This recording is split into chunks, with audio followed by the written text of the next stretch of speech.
For many fans, it was the worst World Cup in history, the fewest goals per game in decades, defensive tactics, long stretches of dull football.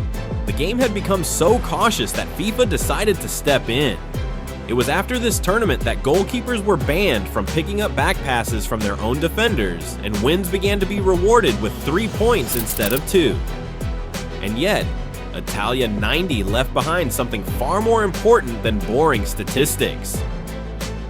This World Cup created stories that are still remembered more than 35 years later. Here are 5 of the greatest.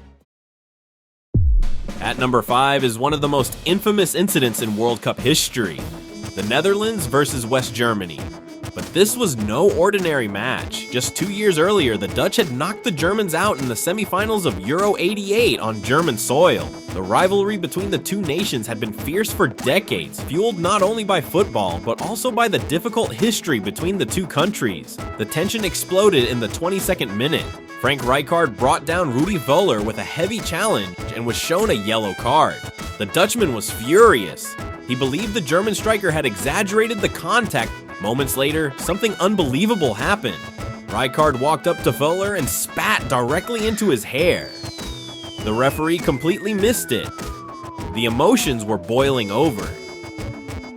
Völler received a yellow card for protesting after being spat on.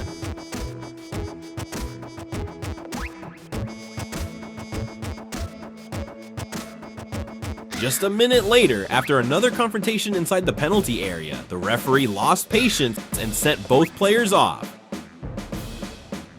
But even that wasn't the end of it. As they walked off the pitch, the furious Dutchman spat into Völler's hair for a second time, this time in front of millions watching on television. The point, led by Lothar Matthäus, West Germany won 2-1, knocking out the reigning European champions.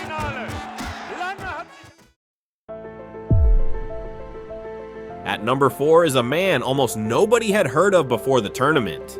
Salvatore Schillaci had made his debut for Italy just 3 months before the World Cup.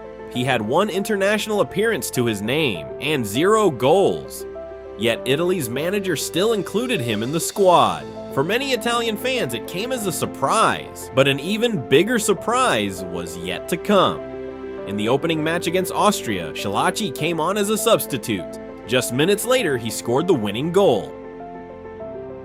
In the second game against the United States, he failed to find the net, but then the madness began. In each of Italy's next 5 matches, he scored exactly 1 goal. With every game, his legend grew. After every performance, the Italian press devoted more and more attention to him. The anonymous striker was becoming the symbol of the tournament.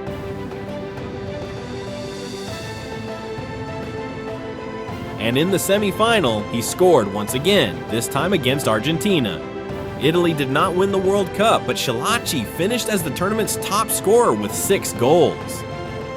Even more impressively, FIFA named him the best player of the entire World Cup. He never reached those heights again. But for a few magical weeks in the summer of 1990, the whole country belonged to him.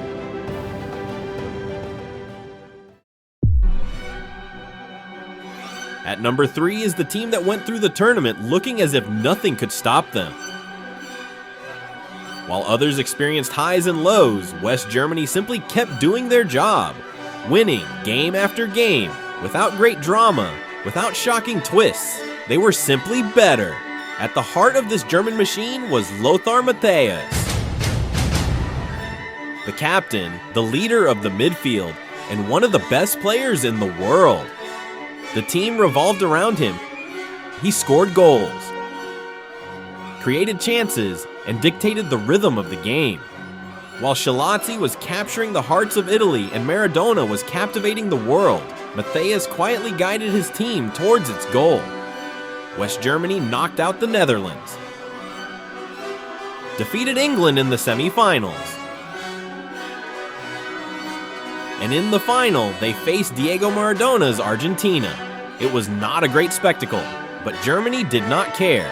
They won 1-0, they lifted their 3rd World Cup trophy, and Lothar Matthäus became the symbol of a team that was simply the best at Italia 90. At number 2 is the greatest surprise of Italia '90, Cameroon. Before the tournament began, few believed that an African team could threaten the giants of world football. But in the opening match, Cameroon shocked the world by defeating the defending champions, Diego Maradona's Argentina. A few days later, against Romania, the hero of this story was born. 38-year-old Roger Milla, who spent most of the tournament coming off the bench, entered the game and scored twice. After each goal, he performed his now legendary dance by the corner flag. Within days, the entire football world knew his name. In the round of 16, Cameroon defeated Colombia thanks to 2 more goals from Milla and reached the quarterfinals. Waiting for them, there was England. Cameroon fell behind 1-0. But then something extraordinary happened. The Africans turned the match around and took a 2-1 lead. They were just minutes away from a historic semi-final. It seemed that one of the greatest upsets in football history was about to become reality. Then England was awarded a penalty. Gary Lineker equalized, and in extra time, he converted another one. Cameroon lost 3-2, but the world would never forget that team. For the first time in history, an African nation had reached the quarterfinals of a World Cup, and Roger Milla became the symbol of the tournament and the man who changed the way the world saw African football. At Italia '90, Roberto Baggio was just 23 years old, but he had already shown extraordinary talent. His goal against Czechoslovakia remains one of the most beautiful strikes in World Cup history.